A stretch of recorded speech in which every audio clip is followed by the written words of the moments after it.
Thank you, Mr. Speaker. This amendment reduces the amount of funding allocated to USAID by $4.5 billion. As I've mentioned earlier, USAID is a vehicle through which the American taxpayer pays for economic development in other countries.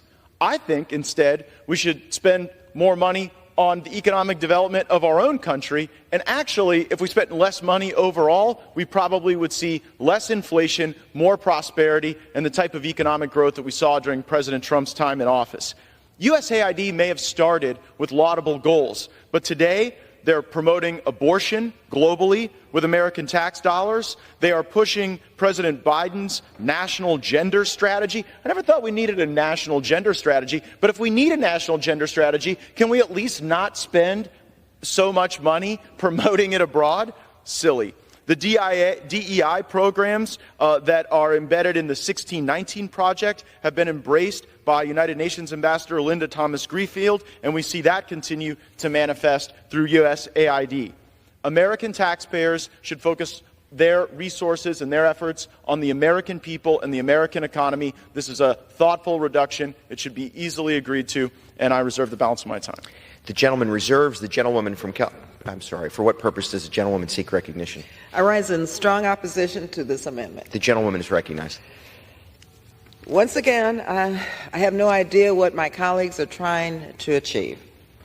All this amendment would do is double down on the harm Russia's aggression has already wreaked on the poorest countries of the world through higher food, fertilizer, and fuel costs.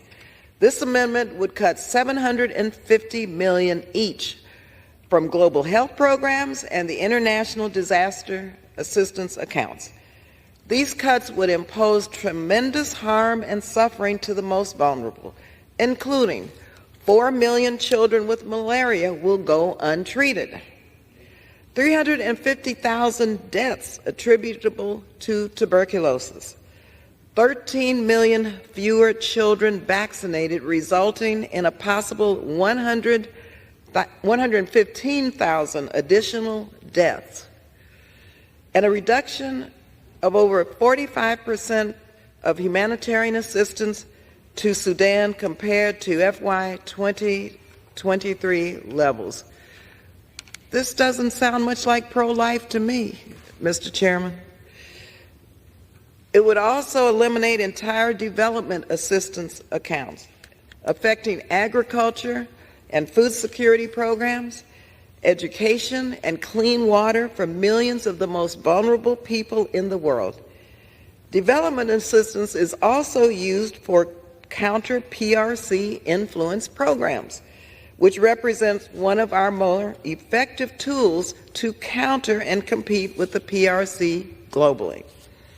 It's really ridiculous, it's cruel, and it is not pro-life. These are not funds that would target to Ukraine in any significant way. It has no impact on the Ukraine debate and would inflict harm on millions of people. So I'd be happy to discuss with colleagues about how we support Ukraine's pursuit of freedom, but this amendment would only alienate the rest of the world and forsake many of our allies' reliant assistance on the United States. I urge my colleagues to oppose this amendment, and I reserve the balance of my time. The gentlewoman reserves. The gentleman is recognized. My amendment makes a $4.5 billion cut.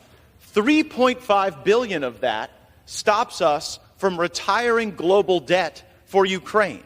Now, I don't think it's an unrealistic position to say that the United States of America should not deficit spend to retire the debt of other countries. Think about that. We are borrowing money from China to go settle the debts of Ukraine that they accrued far before this war with Russia. My colleague says that this exists to counter the PRC. We are never going to outbribe the PRC on the global scene. We are going to need another strategy. And if you listen to the debate of those opposing my amendment, hear the substance. Oh my goodness. People around the world are having problems buying food and buying fuel. And if the U.S. taxpayer will just sacrifice a little more, it might be easier to buy food and fuel in other countries. I have a message for my Democratic colleagues. People are having a hard time buying food and fuel in this country as a consequence of the very inflationary spending that I am trying to reduce with this amendment. We should retire our debt before we retire Ukraine's debt. That is such an obvious statement. I am shocked I have to say it on the floor of the U.S. House of Representatives, where I'm just glad we're still hanging our flag. I reserve. The gentleman reserves. The gentlewoman is recognized. Thank you. Mr. Chairman, let me just suggest this.